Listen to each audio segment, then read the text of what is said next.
going on YouTube? So I wanted to come back with my, I want to say part 5 of my NFL Draft Big Board rankings. So today I'm going to do a little bit more of an extended version. So there hasn't really been a default format. The only one I kept a default format for was the quarterbacks and the running backs, and that'll probably be the most common one. But today I'm doing offensive linemen. I'm not going to split it up into guards, centers, and tackles.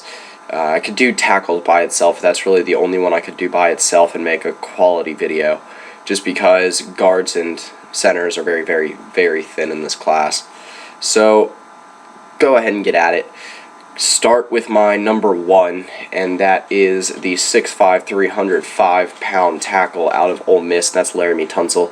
So Tunsil's pretty much the clear-cut number 1 in this class. He is probably going to be a top 5 pick, might go number 1, not 100% sure about that. But I think he is one of the top 3 players in this draft. I think that's where he's going to go. He played very well this year against many NFL edge rushers, including Emmanuel Ogbah from Oklahoma State.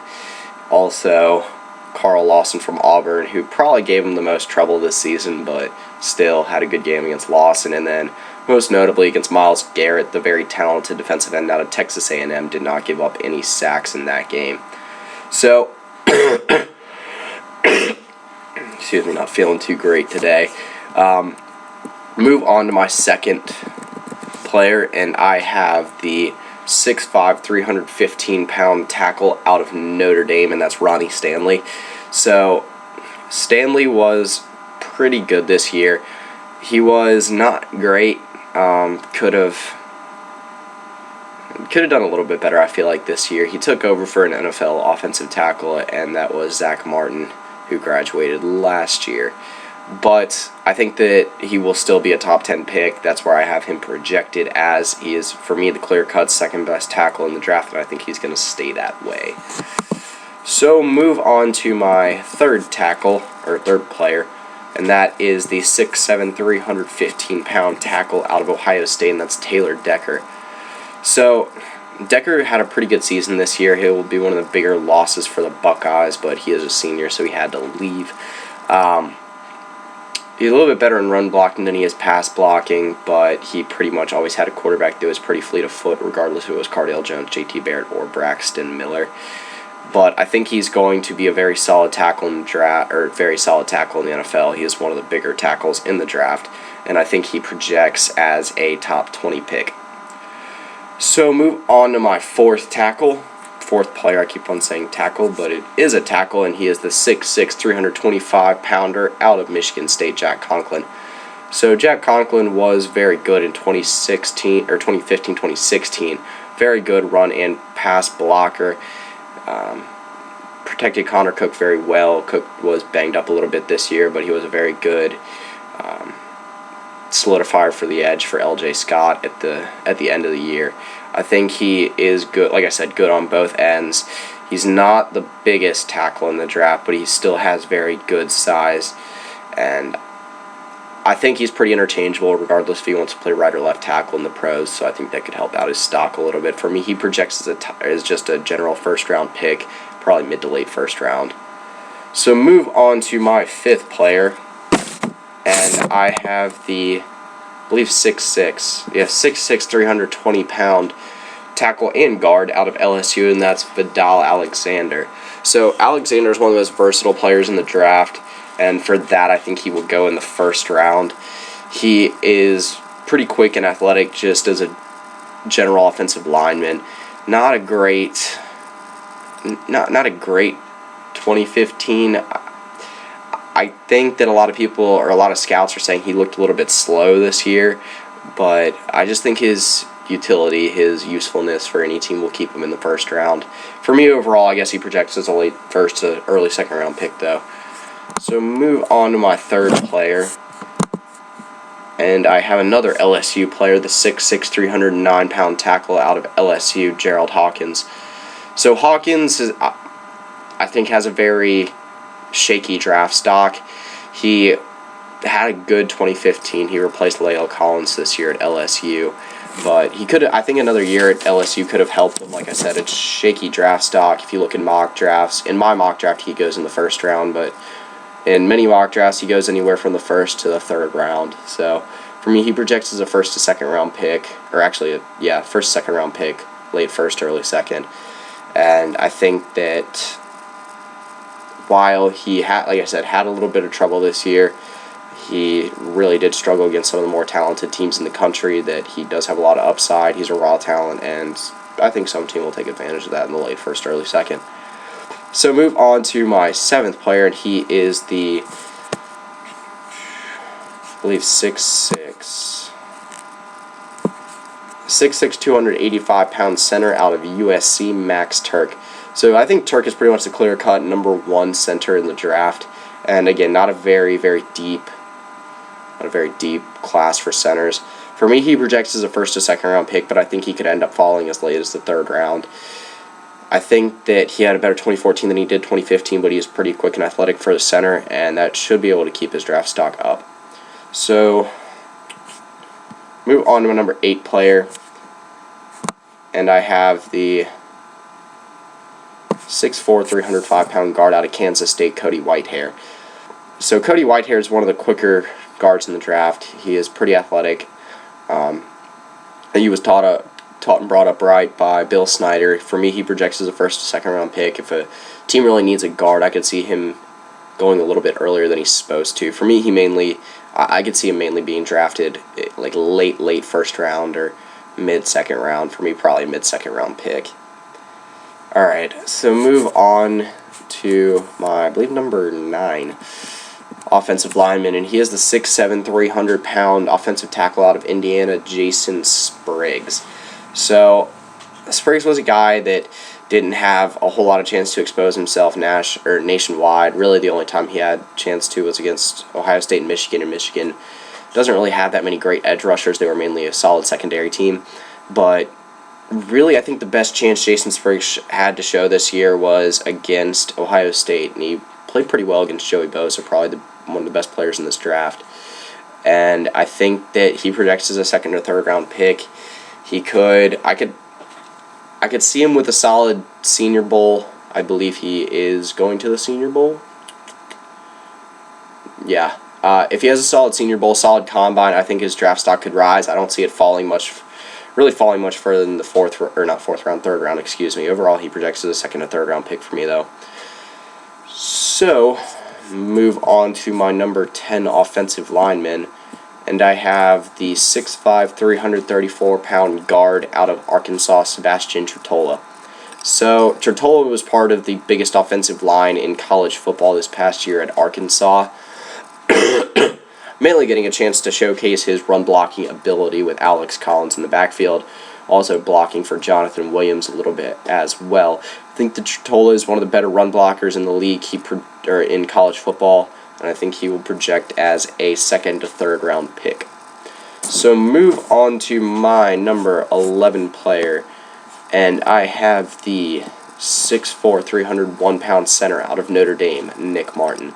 So I think he's I would say clear-cut number 2 best center in the draft. So again, not a very deep draft for centers. I think that he had a little bit better 2014 than 2015, but he is one of the quicker, more athletic centers in the draft, and I also think he's the best pass protector out of any center in the draft as well.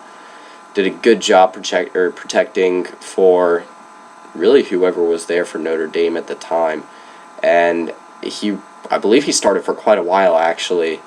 I think he's been a starter since 2011 or 2012, so he does have a lot of experience, which I think could help the stability of his draft stock. For me, he projects as a third, fourth round pick. So move on to my number 12 offensive lineman in the draft, and I have the 6'5", 320-pound tackle out of Texas A&M, German Ifedi. So Ifedi is a guy that he's not going to be participating in the Senior Bowl. Obviously, he's not a senior, declared early for the draft. And I think he could translate to either being a tackle or a guard in the NFL. He's not the biggest tackle in the draft. He's also not the most athletic tackle in the draft either. But I think he's still athletic enough. Actually, I don't know. Ifedi to me is weird. I haven't watched a whole lot of German Ifedi this year. I mean, I've heard the name I've seen basic stuff of him, heard just basic scouting on him. If I could sum him up from what I know, I think he's a little small, a little bit needs a little bit more development before he's able to take on a full everyday role in the NFL. And I think he might end up moving over to guard. He is actually pretty athletic from what I've seen. I jumped on that boat a little bit too early when I said that. But for me, he projects as a 3rd to 4th round pick. So move on to my number 13 offensive lineman, and I have the 6'5", 310-pound offensive tackle out of Washington State, and that is Joe Dahl. So Dahl to me projects as a 3rd to 4th round pick, and I think that he's a lot like Ifedi in the sense that he needs a little bit of development in the NFL. It's going to take him a few years. I think he can be a starter, but for me right now, he projects as a 3rd to 4th round pick. A guy that will be participating in the Senior Bowl, a combine. Should have, if he has a good workout, combine, and Senior Bowl, I think he can go as high as the early 2nd round. But again, that has to be a very, very good Senior Bowl and combine. So move on to my number 14 offensive lineman, and I have the 6'5", 325-pound guard out of Stanford, Joshua Garnett. So he's a balanced pass protector and run protector for Stanford, can do both pretty well. For me, he projects as a 3rd to 4th round pick. I think that he had a much better 2015 than he did 2014, but also had a much better set of running back and quarterback, in which he had Christian McCaffrey and Kevin Hogan to block for. So I think that if Garnett ends up in a good situation, for me, he projects as a 3rd to 4th round pick, but could go as high as the 2nd round. I could also see him falling a little bit in the draft. For me, it depends on... obviously the senior day and combine are going to have to matter, but for me, I think it's how scouts really translate his tape in the upcoming months. I could, again, see him going as high as the late 2nd round, but as late as maybe even the late 4th round. So, move on to my number 15 player, and I have the 6'5", 340-pound guard out of Arkansas, Denver Kirkland. So I think Denver Kirkland is one of the best run blockers in the draft, might be the biggest name on the Arkansas offensive line. Again, another player from that giant offensive line, biggest in the NFL. And again, I think he is one of the best run blockers in this draft, ended up declaring a year early. But I think he's a guy that could rise faster than a lot of players on this list. For me, he projects as a 3rd to 4th round pick, but I think he can go as high as the 2nd. So move on to my number 16 player, and I have the 6'6", 310-pound tackle out of Baylor, Spencer Drango. So Drango kind of got exposed as not having the foot speed and the footwork to be a 1st or 2nd round pick this year. I think that he will still be a very solid pick for whoever picks him up. For me, projecting in the 3rd to 4th round. He has gotten a lot of exposure at Baylor. Was a star offensive lineman in the Big 12 for a year or two. And I think that, again, his upside is pretty large. He's got a good combination of size and athleticism, and I think his draft stock is pretty much about as stable as anyone in this class. So move on to my number 17 player, and that is the 6'2", 295-pound center out of Michigan State, and that is Jack Allen. So Jack Allen is a little bit undersized for being an NFL center. I think he can use a few pounds to be put on. He's athletic. He is good with run and pass block protection, but I think he's going to be a guy that needs a little bit of development in the NFL. For me, he projects as a 4th to 5th round pick. I think he needs to be polished off in the NFL a little bit. I don't know how much a good senior day or combine could help him. Maybe if centers really start going early, like I've been mentioning over and over and over again, he is my number 3 center overall. So if Max Turk and Nick Martin go early, then maybe he could slide up as early as the 3rd round. Alright, so move on to my next player, I believe my number 18 player, and that is the 6'6", 313-pound tackle out of Texas Tech, and that is LaRaven Clark. Now, Raven Clark, I think his biggest issue is he did not show out well against some good pass rushers this year. LSU and Oklahoma State were struggles for him. Emmanuel Ogbah presented some problems. But as a whole, he did pretty well for Patrick Mahomes this year. He's got a good combination of size and athleticism, but I don't know how good of a run blocker he is. I think that he needs a little bit more polishing at that area. He's pretty versatile. He can play either left or right tackle. And for me, he projects as a 4th to 5th round pick, maybe going as early as the 3rd round. Maybe if he has a bad pro day, or if he has a bad workout, bad combine, bad senior bowl, then might even slip down to the late 5th, early 6th round. Alright, so move on to my number 19 player, and I have the 6'4", 315-pound guard out of North Carolina, Landon Turner. So I think Landon Turner is one of the most shaky draft stocks in this class. He's a guy that you can see in mock drafts going anywhere between the 2nd and 6th round. He is, if you go in guard rankings, he can be anywhere from the 2nd best guard to the 10th or 11th best guard. And that's just because of his lack of experience and inconsistencies. So, not really lack of experience, but just overall inconsistencies and not a whole lot of spotlight to scouts. So, I don't think that he's going to be any higher than a 4th round pick for me. He projects as a 4th to 5th. I don't see him going in the 2nd, but I do think he's a little bit better than going in the 6th round.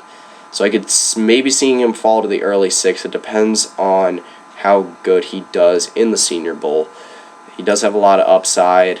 I think, again, he's another guy that needs a little bit more polishing in the NFL.